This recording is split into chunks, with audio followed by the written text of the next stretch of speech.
What's up, gamers, and welcome to another episode of Heroes Charge. That's right. Before I continue, I do want to apologize. Apparently, my video that I did that was the mobile game review of this game somehow got removed from YouTube. It says that it was removed by the user, being me, but I don't recall ever doing that. So either A, I screwed up, or B, YouTube just got rid of it for whatever reason. Either way, what I'm going to do, instead of you having to wait another 30, 40 minutes of me telling you how I feel about the game, I'm just going to start by kind of briefly going over how I felt about the game overall. The score that I gave it in the video that's no longer there was 4 out of 5. Basically, I like just about everything about the game except for the music. The music is really lackluster, but other than that, I mean, the game is really good. The graphics are clean.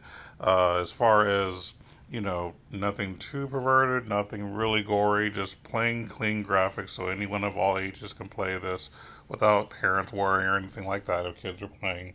But just in general, it looks nice. Basically, the modes that they have are really good. Being able to be a guild leader is easy because the game tells you everything everybody is doing, so that you know if you need to boot people or not that are inactive.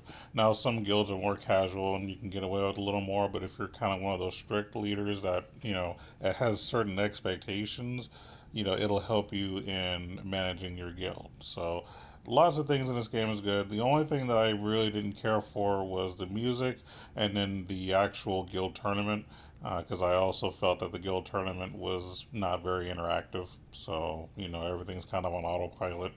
But other than that, there's so many good game modes. I've been playing this game since almost the very beginning. I've been on server 15 ever since, I first, downloaded the game, and I've never moved server since.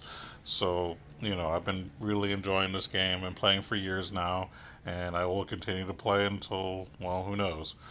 But overall, 4 out of 5, solid game. Nothing really bad as far as and then the communication in this game is really good too. You're not gonna have problems chatting in your guild. There's very little spamming that goes on in the world chat because you can only do 5 free messages or world chats per day. You can do unlimited for your guild, but for world chat, you only get 10, I think, per day. That's free. So it prevents people from spamming a bunch of stupid stuff all day long unless they really want to spend resources, which then forces them to play the game. So, but overall, this game is just fantastic. 4 out of 5. So now that that's out of the way, let's go ahead and get to the main meat and potatoes of my normal video here. So today we're going to talk about some updates that have been going on for the past few months because obviously since I hadn't been doing many videos and for a while there are quite a few updates that I've kind of missed. So let's go ahead and go over them. The newest update is the boss war. What this is, you have, I guess everybody is put in certain brackets, and whenever you deal so much damage, it'll show you what rank you are. So, for example, if I go to my group ranking, right now I'm currently number 2. So, I'm guessing that once this 3 day and 9 hour period ends, I'll get rewards based on, my ranking. So as long as I maintain being silver, I'll be good to go as far as getting the prizes. And then I believe it tells you if you go to boss details what everything means. So there's your ranking rewards right here. You get some pretty good items for it, so it's definitely worth doing. If I were you, I would definitely consider doing this. Specifically, it's for the shards, the orange and the red. Those are basically for fragments, not shards. I'm thinking of here 7 nights. You need fragments. Fragments is what helps you to basically. Well, there's multiple things, but I personally use it to just quickly equip things that I don't have enough items for, and then small mercury bundle. It's nice, not necessary, but it's really the fragments that you want to get. So do as well, but good as much as you can in this one, and you should be fine. Matter of fact, I'll kind of give you an example of what this is like. Actually, I think I've already done it, haven't I? Hmm. Yes, I have. And this is the basic rules, kind of explaining what it means. and what everybody's going to get once they reach a certain rank in the world. Not important here. What I'll go ahead and do is I'll clear the cooldown. I have tons of gems, as you probably saw earlier, and then we're just going to fight this thing. I'm not going to make any adjustments. These are not like the best top tier teams to necessarily use that I'm aware of. I'm just doing this for the sake of video, and this is kind of the second time I've only tried this, so I'm not 100% sure, all the strats of this yet. But this is more just kind of showing what it's like. So basically, what happens is you have a hero you're fighting against, and your people just kind of go at them. I keep it, of course, on auto fight, and they'll kind of do their thing. I think you have to keep it on auto fight if I'm not mistaken. Once the fight's over, you're gonna hit the arrow button, the double arrow that points to the right. You'll hit that and it'll go to the next one. You can see your stats for damage if you want to see how well everybody did overall. And again, these are not like recommended teams or anything, so I wouldn't take what you're seeing to heart right now as far as who to use. I'm sure there's other YouTube videos that probably show who to use against her. I haven't actually done the research on that, but I might want to do that since I do see that fragments are a prize. So I may have to actually do some real research eventually. But just keep doing this until all of your teams that you've set up, because you do have to set up your teams first. It's just like in Guild Tournament, how it makes you set up your teams. It's the same way. You basically make as many formations as possible that you want to do. I only set up a few because I'm not going to put a bunch of low level, low geared people in this to deal very minimum damage and just waste a bunch of time. I'm just not willing to do it. It might be better overall to deal more damage, even if it's just a little, but not worth it to me. And you just keep doing this. All your teams are done. I think I've done about 5 teams. I built 4 or 5 teams. And then once this is over, we'll kind of go over some of the other stuff that we've missed. Um, I really, really like the fact that this game is still adding new content.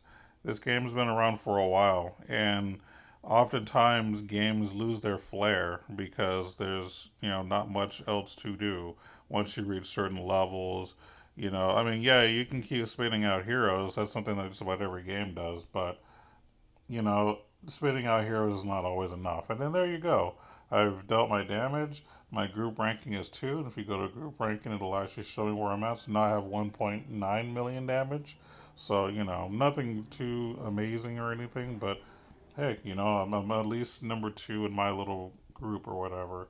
So, and I get the feeling that some of the third person is really not playing much. So, that's the thing. Now, another thing that I kind of want to show you is that in all modes, for example, Outland Portal, they have a difficulty 10 and difficulty 11 slot. So that's one other new thing that they've added to this game within the past few months. And I'll be honest, Robot Fighter right now is the only one of the Outland Portals that I've actually completed difficulty 10 on, which I'm going to go ahead and raid now since I've done that. And of course, this will give you the red plus 3 and 4 items. So this is definitely worth doing if you haven't done this already.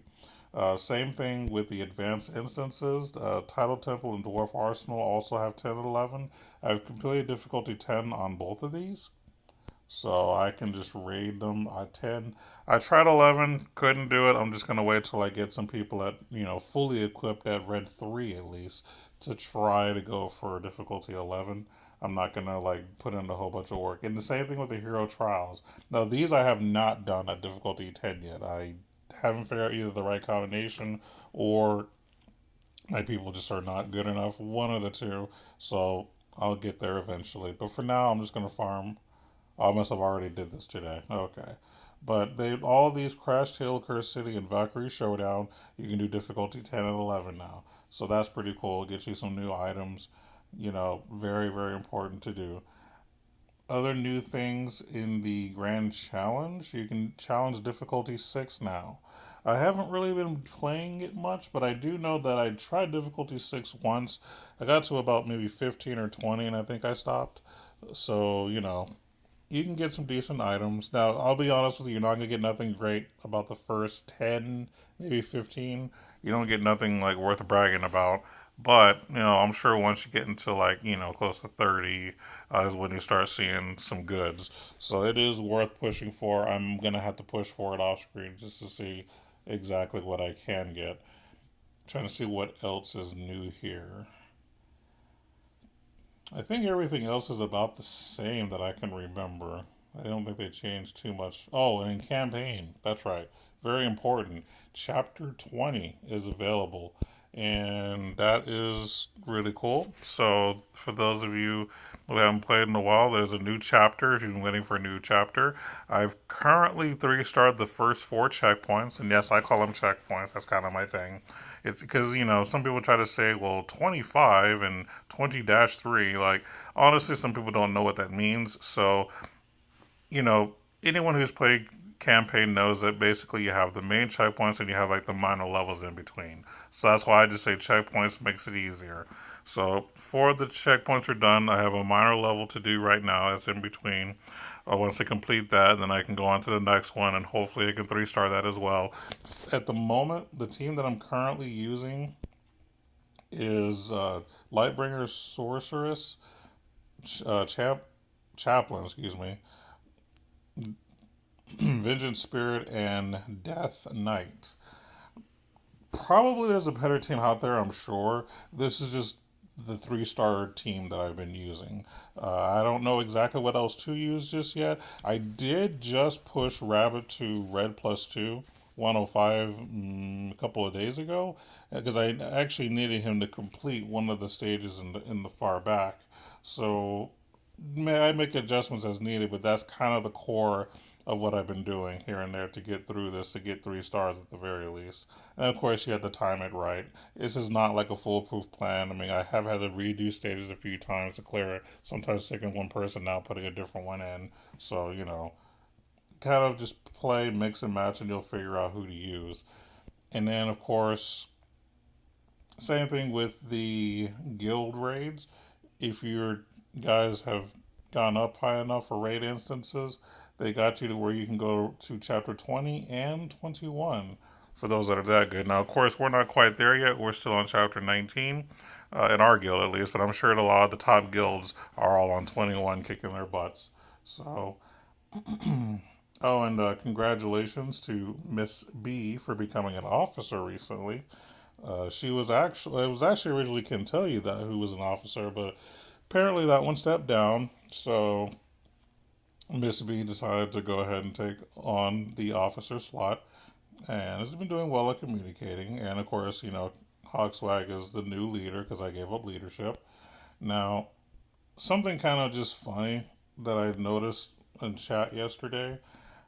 Um, I'm gonna just say that this person here,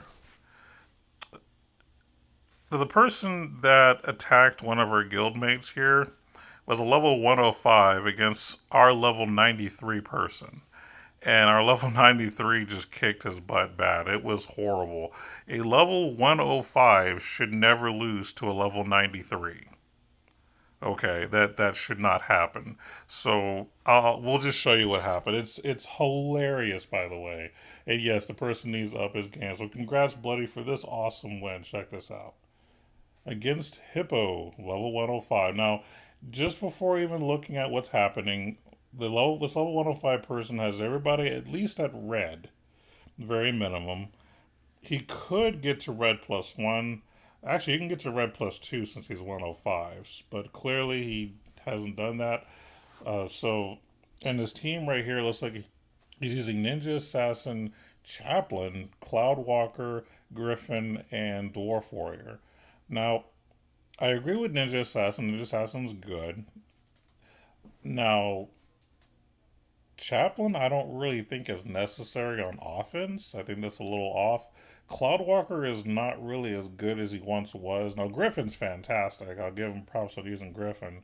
And then Dwarf Warrior, not bad, but I think that their Cloudwalker and Chaplain should not have been used. But let's just see what happens, and I'll try to slow it down for you. I think I have it on fast. We'll see. No, it's on one. All right, so Dwarf Warrior comes in, blocking off, you know, enemy troops from going too far. Of course, Bloody's Turtle Fighter, and congrats to Bloody for this win, by the way.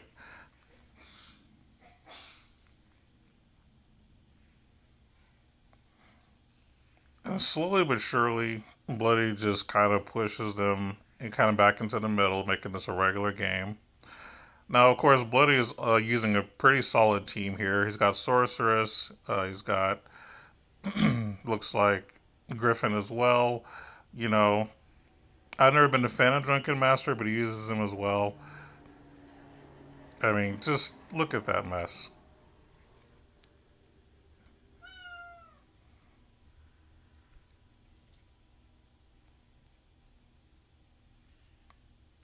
And you kind of get what's happening here. So I'll speed up just a little bit to kind of let it go.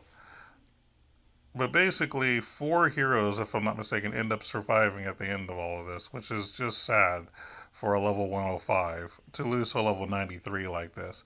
And like I mentioned earlier, Bloody's using Sorceress at gold, by the way, not even red. Gold Sorceress, a gold or orange, I guess.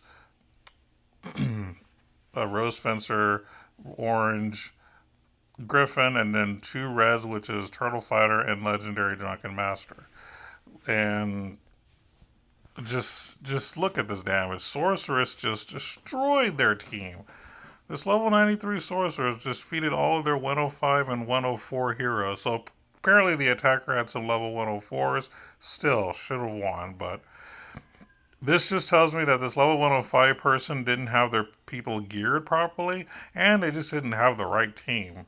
So, but either way, congrats to Bloody for that fantastic win. Level 93 defending against a level 105. That is just not something I see every day. Just saying.